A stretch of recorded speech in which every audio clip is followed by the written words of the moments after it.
Hello everyone, welcome back to my channel जिसका नाम है geography A to Z academy.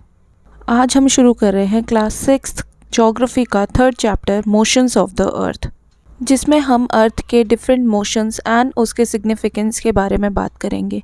इससे पहले चैप्टर को शुरू करने से पहले मैं आप सबसे रिक्वेस्ट करूंगी, प्लीज़ सब्सक्राइब माय चैनल। अगर अब तक सब्सक्राइब नहीं किया है तो फटाफट सब्सक्राइब कर लीजिए, क्योंकि इसमें आपको बहुत कुछ जानने को मिलेगा। और अगर आपको वीडियो पसंद आए तो वीडियो को लाइक करना बिल्कुल मत भूलिएगा। तो चलिए ना करते हुए हम शुरू करते हैं अपने इस चैप्टर को, मोशंस ऑफ द अर्थ, जिसमें हम दो मोशंस के बारे में बात करेंगे। पहला है रोटेशन और दूसरा है रिवॉल्यूशन। सबसे पहले मोशन है rotation. Rotation is the movement of the earth on its axis. इसमें एक टर्म आया है axis. Now what is this axis, इसके बारे में हम प्रीवियस चैप्टर में पढ़ चुके हैं। बहुत ज़्यादा डिटेल में समझने के लिए प्लीज़ आप मेरे प्रीवियस वीडियो को ज़रूर देखिएगा। हम बात करेंगे एक्सिस की। Basically it is an imaginary line makes an angle of 66.5 with its orbital plane. It means ये एक इमेजिनरी लाइन है जो कि अर्थ के ऑर्बिट से 66.5 डिग्री का एंगल बनाती है। ये जो आप पिक्चर में मोशन देख रहे हैं, जैसे अर्थ एक लट्टू होता है, लट्टू अपनी बेस पर घूमता है, ठीक इसी मोशन को हम रोटेशन कहते हैं। और अर्थ के इस मोशन की वजह से डे और नाइट होते हैं। आज जो हम दिन और रात को एक्सपीरियंस कर पा रहे हैं वो अर्थ के रोटेशन की ही वजह से हो पाता है। अब हम यहाँ एक बहुत ही इम्पॉर्टेंट टॉपिक को डिस्कस करते हैं, जिसे या एक टर्मिनोलॉजी कह सकते हैं, जिसे हम कहते हैं circle of illumination. Now what is the circle of illumination? Circle of illumination एक तरीके की या एक तरीके से वो लाइन होती है जो डे एंड नाइट के तौर पर अर्थ को डिवाइड करती है। यानी जो सनलाइट की वजह से अर्थ आधा दिन और आधे रात में डिवाइड हो जाती है, और वो जो लाइन है वो अर्थ को दो पार्ट में डिवाइड करते हैं, जो कि इस पिक्चर में आप देख पा रहे हैं। इसी को हम कहते हैं सर्कल ऑफ इल्यूमिनेशन। नाउ अब दूसरा कॉन्सेप्ट आता है रिवॉल्यूशन का। What is this revolution? Revolution is the movement of the earth around the sun in a fixed path that is called orbit.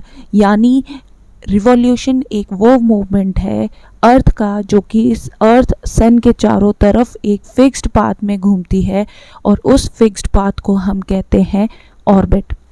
अर्थ इसी ऑर्बिट पर घूमती है। हालांकि ये बात सब जानते हैं, नॉर्मली हम कहते हैं कि अर्थ एक रिवॉल्यूशन को कंप्लीट करने में 365 डेज लेती है। ये भी कहा जाता है 365 दिन लगते हैं, बट वास्तविक में जो टाइम या एक्चुअली टाइम जो लगता है अर्थ को एक रिवॉल्यूशन कंप्लीट करने में, वो लगता है 365 डेज एंड 6 आवर। अब जो ये 6 आवर हमारे बचते हैं, अब हम इन 6 आवर को जब हम ऐड कर लेते हैं, 4 साल पूरे होते हैं, तो इन 4 साल में जब 6 hour plus 6 hour plus 6 hour plus 6 hour यानी 4 बार हमारे ऐड होते हैं, तो हमारा एडिशनल एक दिन बनता है। वो एक दिन 4 साल बाद फरवरी में ऐड हो जाता है, जिसे हम लीप ईयर के नाम से जानते हैं। Now what is this leap year? ये वही लीप ईयर है जब एक दिन हमारा फरवरी में बढ़ जाता है, और फरवरी का मंथ हमारा 29 डेज़ का हो जाता है, जिसे हम लीप ईयर्स कहते हैं। अब ये लीप ईयर्स क्यों कहा जाता है, ये कॉन्सेप्ट क्लियर है, क्योंकि रिवॉल्यूशन में हमें हमारी अर्थ को 365 डेज़ एंड 6 आवर्स लगते हैं। अब हम इस 6 आवर को काउंट नहीं करते, मगर ये 6 आवर्स हमारे 4 साल बाद काउंट होते हैं, और ये 4 साल बाद एक दिन बनकर हमारे फरवरी मंथ में ऐड हो जाता है, जिसे हम लीप ईयर कहते हैं।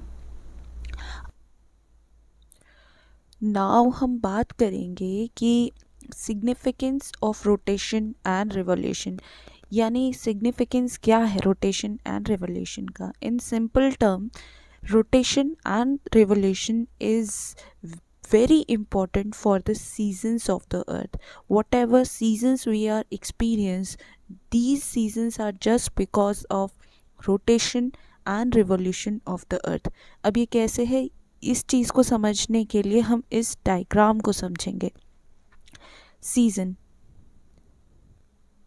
देखिए सीजन्स के लिए अगर आप इस डायग्राम को देखेंगे, बेसिकली अर्थ अपनी अर्थ से टिल्ट है, जो कि इसमें दिख रहा है 23.5 डिग्री. 23.5 डिग्री अर्थ अपनी एक्सिस से टिल्ट है. टिल्ट होने की वजह से क्या होता है, बीच में ये हमारे अर्थ सन है. सन से अगर आप देखेंगे, जब अर्थ का फेस इस तरफ है तो आप देखेंगे जो आपका जो इक्वेटर है वो भी ऑब्वियस है कि टिल्ट हो जाएगा. और टिल्ट होने की वजह से यहाँ पर जो नॉर्दर्न हेमिस्फेयर है वो सन के बिल्कुल सामने आ जाता है. और सन के सामने आने की वजह से अर्थ का जो नॉर्दर्न पार्ट है वो बहुत ज़्यादा हीट गेन करता है.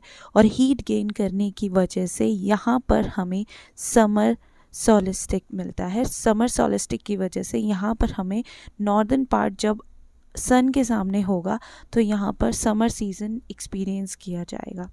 और जैसे ही अर्थ का फेस यहाँ पर आएगा, सितंबर 23 के टाइम यहाँ इक्विनॉक्स होता है. यहाँ पर ऑलमोस्ट दोनों डे एंड नाइट इक्वल हो जाते हैं. और डे एंड नाइट इक्वल होने के साथ ही साथ टेम्परेचर भी ऑलमोस्ट सेम हो जाता है. इसकी वजह से यहाँ पर आपको ज़्यादातर ऑटम सीज़न मिलेगा. बहुत ज़्यादा एक्सट्रीम गर्मी भी नहीं होती, बहुत ज़्यादा सर्दी भी नहीं होती. जैसे ही हमारी अर्थ का अगर आप देखेंगे, जैसे ही हमारी अर्थ का जो फेस है, यानी हमारी अर्थ का जो साउथर्न हेमिस्फेयर है, ये वाला जो हेमिस्फेयर है, साउथर्न हेमिस्फेयर हमारे सन के सामने आता है, उस समय क्या होता है कि जो हीट होती है, हीट जोन पास हो जाते हैं या शिफ्ट हो जाते हैं साउथर्न हेमिस्फेयर में, जिसकी वजह से जो हमारा साउथ पार्ट है वहाँ पर आपको समर सीज़न एक्सपीरियंस करेगा और जो नॉर्दर्न पार्ट है वहाँ पर विंटर सीज़न एक्सपीरियंस करेगा. तो इस दिसंबर 22 को हम विंटर सोलिस्टिक बोलते हैं. इस समय जो साउथर्न हेमिस्फेयर है वो सन से डायरेक्ट हीट गेन करता है और डायरेक्ट यहाँ पर आपको सनलाइट डायरेक्ट पड़ती है. इसकी वजह से यहाँ पर टेम्परेचर ज़्यादा हो जाता है और ऊपर टेम्परेचर कम हो जाता है. तो जिसकी वजह से हम बेसिकली नॉर्दर्न हेमिस्फेयर में रहते हैं, इसीलिए यहाँ पर हमें विंटर फील होते एक्सपीरियंस करते हैं. जो ये टाइम है, इस समय दिसंबर चल रहा है, तो इस समय जो है अभी जो अर्थ का पूरा पोजीशन होगी वो ये है, जिसकी वजह से यहाँ पर हमें यानी नॉर्दर्न हेमिस्फेयर टिल्ट है, यानी यहाँ पर हमें डायरेक्ट सनलाइट नहीं मिल रही है, इसीलिए हम विंटर को एक्सपीरियंस कर रहे हैं. और जैसे ही मार्च में आएंगे, मार्च में आते आते क्या होता है, डे एंड नाइट दोनों हमें इक्विनॉक्स वाले पोजीशन में आ जाते हैं. डे एंड नाइट इक्वल हो जाते हैं और यहाँ पे आपका जो मौसम होता है एक मॉडरेट मौसम आ जाता है. बहुत ज़्यादा गर्मी नहीं, क्योंकि दोनों हेमिस्फीयर ऑलमोस्ट सामने सामने आ जाते हैं. दूसरी एक और बात, ये जो आपका पाथ होते हैं, ये जो ऑर्बिट है अर्थ का, ये जो ऑर्बिट है, ये ऑर्बिट जो है इलिप्टिकल कहा जाता है, क्योंकि यहाँ पे एक साइड में, यानी इलिप्टिकल साइड का मतलब होता है कि जो डिस्टेंस होता है, एक साइड का डिस्टेंस सन और अर्थ के बीच में डिस्टेंस कम होगा और एक साइड सन और अर्थ के बीच में डिस्टेंस ज़्यादा होगा. यानी कुछ एक ऐसा पाथ बनता है, इसको हम इलिप्टिकल पाथ कहते हैं. इसको और बेहतर समझने के लिए एक और डायग्राम है, हम इस डायग्राम को देखेंगे. इस डायग्राम को अगर आप देखेंगे तो इससे आपको पता चलेगा कि बेसिकली जैसे सपोज ये सन है, ये जो चीज़ है ये सन को इंडिकेट कर रहा है और ये हमारी अर्थ है. जब ये पोजीशन पे अर्थ आएगी, इस समय क्या होगा, southern, you can see that the sunlight or the sun rays are directly falling towards the southern hemisphere. That's why जो डायरेक्ट हीट है, यह हीट बहुत ज़्यादा एक्सपीरियंस की जा रही है साउथर्न हेमिस्फेयर में, और इसी वजह से यहाँ पर हीट जोन क्रिएट होंगे और टेम्परेचर रेज होगा और समर एक्सपीरियंस किया जाएगा। और ठीक ये वाला जो मार्च का टाइम आता है, ये इक्विनॉक्स के लिए आ जाता है। यहाँ पर ऑलमोस्ट दोनों हेमिस्फेयर होते हैं, यहाँ पे टेम्परेचर ऑलमोस्ट सेम हो जाता है। ठीक ये जून वाली सिचुएशन पड़ती है जब नॉर्दर्न हेमिस्फेयर सन के सामने आ जाता है और यहाँ पर हीट बढ़ जाती है, और हीट बढ़ने के साथ साथ इसकी वजह से यहाँ पे टेम्परेचर रेज हो जाता है और हम लोग इस समय समर सीज़न को एक्सपीरियंस करते हैं। ठीक है, और यहाँ पर अगेन इक्विनॉक्स की पोजीशन आ जाती है, और जो अपर पार्ट है वो नॉर्दर्न हेमिस्फेयर और नीचे वाला साउथर्न हेमिस्फेयर, ये आप जानते ही हैं। तो सिंपल सी चीज़ है, इसकी वजह से क्या होता है, हमारे summer season and winter season और ऑटम स्प्रिंग सीज़न, ये सारे हम इसीलिए एक्सपीरियंस कर पा रहे हैं just because of rotation and revolution of the अर्थ। तो बेसिकली यही बातें इस चैप्टर में दी गई थी, जिसमें हमने 4-5 चीज़ों के बारे में जाना। सबसे पहला रोटेशन का कॉज है day and night. Second revolution and rotation का कॉज आता है हमारा सीजन्स, इनकी वजह से हमारे सीजन्स अकर होते हैं, इनकी वजह से सीजन्स होते हैं। तीसरी बात हमने कही थी सर्कल ऑफ इल्यूमिनेशन, और चौथी बात हमने समझी है इस चैप्टर में आके what is this leap year, और लीप ईयर क्यों होते हैं। तो बेसिकली इतनी बातें इस चैप्टर में दी गई थी। आई होप कि आपको ये चैप्टर बहुत अच्छे से समझ में आया होगा, और अगर आया है तो फटाफट से मेरे नीचे सब्सक्राइब कर दीजिए और लाइक कर दीजिए, और ज़्यादा से ज़्यादा लाइक कीजिए। Thank you so much.